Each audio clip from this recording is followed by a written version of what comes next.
नमस्कार मित्रों, मेरा नाम विपिन सिंगल है और मैं उत्तर प्रदेश मेरठ का रहने वाला हूँ। बचपन से हेल्थ के प्रति मेरा रुझान रहा। वही चीज़ समझने के लिए मैं डॉक्टर संजीव शर्मा जी के पास इस स्वास्थ्य शिविर में ऋषिकेश आया, क्योंकि मैं अलग अलग डॉक्टर्स के पास जाके समझ रहा हूँ वो क्या क्या प्रयोग कर रहे हैं, किस प्रकार कर रहे हैं, किस प्रकार मानव जाति को निस्वार्थ भाव से, बड़े प्रेम से, अपने सुख के लिए लोगों को स्वस्थ करने में अपना दिन रात एक लग किए हुए हैं। उसी कड़ी में एक अपने डॉक्टर संजीव शर्मा जी हैं, जो मेरठ के पास में एक गांव है सरदना के पास के रहने वाले हैं और पिछले लगभग 8.5 वर्ष से इस सेवा कार्य में जुटे हुए हैं और अपनी टीम के साथ एजुकेशन और हेल्थ के लिए काम कर रहे हैं। मैं परमात्मा से प्रार्थना करता हूं कि अपनी कृपा, अपना आशीर्वाद सदा उन पर बनाए रखे। और मैंने जो कुछ यहाँ से सीखा है उसमें सबसे पहला है लीवर क्लींजिंग, जो मैंने 6 महीने पहले भी किया है। इसके रिज़ल्ट मैं अनुभव कर रहा हूँ। उसमें हमारी इंटेस्टाइन से लेके और हमारी छोटी आंत, बड़ी आंत दोनों क्लींजिंग हो रही हैं। हमने कल शाम 6:30 बजे शुरू किया इस क्लींजिंग को। 6 बजे से लेकर आज 12 बजे तक किया। उसमें इप्सम साल्ट और वर्जिन ऑलिव ऑयल का उपयोग किया।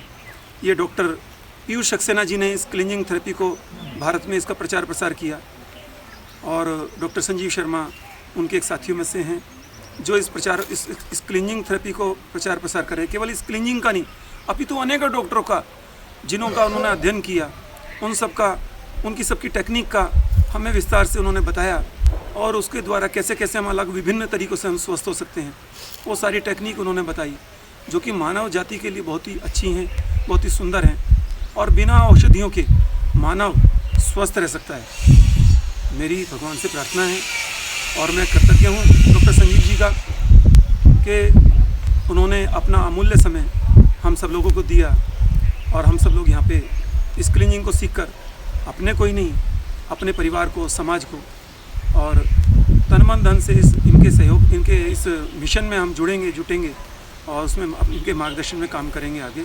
धन्यवाद। मेरा नाम सत्यनारायण गर्ग, मैं दिल्ली का निवासी हूँ। परमपिता परमात्मा की असीम अनुकंपा से और यहाँ के जो हमारे इस के संचालक हैं माननीय अभय जी की प्रेरणा से और अपने परम मित्र सुरेंद्र कुमार चौहान जी के सहयोग से मैं यहाँ पे पहुँचा हूँ। और यहाँ आके मुझे एक अद्भुत सा एक शीर्षक था इसका, दवा मुक्त जीवन आप कैसे जी सकते हैं। एक मेरे लिए नई चीज़ थी, बड़ी जिज्ञासा थी। तो यहाँ आया तो ये बात मैंने महसूस की, बड़े अच्छे ढंग से महसूस की। डॉक्टर संजीव शर्मा जी ने हमारे को बिल्कुल स्टेप टू स्टेप एक बात बड़े गहन चिंतन के साथ समझाई और इसका मुझे तुरंत लाभ अनुभव हो रहा है। क्लींजिंग थेरेपी जो है सब कैसे शरीर को स्वस्थ किया जा सकता है और डॉक्टर साहब ने बताया और मैं महसूस भी कर रहा हूँ, जो आजकल एक स्टंट प्रणाली चली हुई है, इस क्लींजिंग थेरेपी की वजह से कैसे आप स्टंट प्रणाली से बच सकते हैं, डॉक्टरों के चुंगल से बच सकते हैं। अगर आप इस बात में विश्वास रखते हैं तो एक बार यहाँ ज़रूर आएँ और अपने आप को यहाँ पे आके स्वास्थ्य लाभ करें। धन्यवाद। मेरा नाम संतोष है, हम हिसार हरियाणा से आए हैं। मेरा बड़ा बेटा दिल्ली रहता है, उसी ने इनका पता लगाया और हमारे को यहाँ भेजा।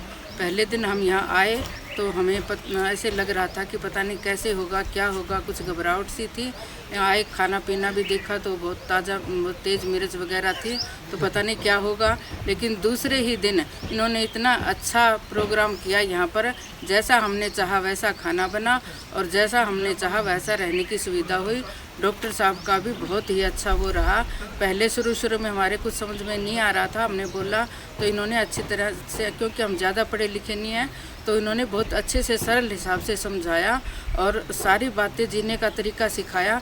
हम 66 साल की हो गए लेकिन वो तरीके हमें अभी तक नहीं पता था जो डॉक्टर साहब ने हमें बताए हैं।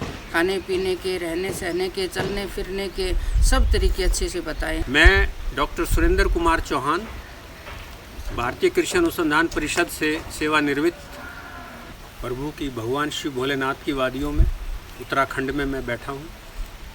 बड़ा मनोरम दृश्य है और यहाँ पर डॉक्टर संजीव शर्मा जी का एक डिटॉक्स कैंप चल रहा है। 14 मार्च से लेकर 18 मार्च तक, जिसमें मैं उपस्थित हुआ। इस डिटॉक्सिफिकेशन कैंप में आकर एक नया अनुभव हुआ और उस अनुभव को मैं शेयर करना चाहता हूँ सभी के साथ। कि दवाई जो है एक्चुअली हमारे जीवन में जिस तरीके से डाल दी गई हैं, ख़ास करके अंग्रेज़ी दवाइयाँ इमरजेंसी में उनके नहीं है, मैं मानता हूँ, लेकिन लंबे समय तक जीवन में उनको खाए चलाए रखना या लेते रहना भी कोई समझदारी की बात नहीं है, क्योंकि उनके साइड इफ़ेक्ट्स इतने भयंकर हैं। धीरे धीरे ज़िंदगी में एक रोग से अनेकों रोग जन्म ले लेते हैं। और मैंने इस बात को स्वयं भी महसूस किया है कि अगर मैंने ब्लड प्रेशर की दवाई ली है या कोई और ब्लड थिनर की दवाई ली है तो उसने मुझे इतना एसिड पैदा किया है कि मेरे को कॉन्स्टिपेशन हो गया या कोई और दूसरा रोग लग गया। तो डॉक्टरों के पास इसके सिर्फ दवाइयों के सिवा और बढ़ाने के सिवा और कोई विकल्प है नहीं। तो इसके लिए हमें दूसरी थेरेपीज़ का सहारा लेना पड़ेगा, वो चाहे नेचुरोपैथी हो, चाहे आयुर्वेदा हो, चाहे होम्योपैथी हो, लेकिन सभी में दवाई खानी पड़ती है, चाहे वो होम्योपैथी हो चाहे आयुर्वेदा हो। अगर हमें बिल्कुल ही दवाई ना खानी पड़े तो इससे बढ़िया जीवन कोई हो नहीं सकता। और हमारा अगर भोजन ही दवाई बन जाए तो इससे बड़ा चमत्कार कोई हो नहीं सकता। तो यहाँ पर आकर डॉक्टर संजीव शर्मा ने जो दिया चमत्कारिक फार्मूला, वो ये था कि अपने भोजन को ही अपना दवाई बना लीजिए। भोजन ही ऐसा करिए कि आपको दवाई खाने की आवश्यकता ही ना पड़े। तो मैंने यहाँ समय महसूस किया इस बात को कि जो उनकी क्लींजिंग थेरेपीज़ हैं जो उन्होंने बताई, उनके माध्यम से पता लगी। डॉक्टर पीयूष सक्सेना की बुक जो उन्होंने हमें दी, उससे मालूम पड़ा कि शरीर की अगर समय अनुकूल, समय अनुसार अगर हम क्लेंजिंग थेरेपी करते रहें तो हमारे शरीर में जो टॉक्सिन्स जमा होते हैं विभिन्न प्रकार के भोजन खाने से या अन्न खाने से, वो सारे के सारे टॉक्सिन्स हमारे शरीर से बाहर निकल जाएंगे और हमारे शरीर में गंदगी नहीं शरीर में और ना पनपेगा। शरीर अपने आप ही सेल्फ बीमार रहना ही नहीं चाहता है। ये तो मेरा यहाँ आने का यही था एक मत कि भाई मैं डॉक्टर संजीव शर्मा जी का जो उनका व्यवहारिक ज्ञान है उसको समझूं, और समझकर यही पाया कि हम बहुत सी चीज़ों को अपने खान पान से ही बिल्कुल ठीक दुरुस्त कर सकते हैं और बड़ा आराम पूर्वक और शांति से अपने जीवन को खुशी के अनुरूप जी सकते हैं। ऐसा मेरा मानना भी है, विश्वास भी है। तो यही प्रभु से प्रार्थना है कि उनके इस कार्य के लिए उनको बहुत ऊर्जा प्रदान करे, जिससे कि वो समाज में इस कार्य को ज़्यादा से ज़्यादा लोगों से शेयर करें और समाज का कल्याण करें। ओम नमः शिवाय।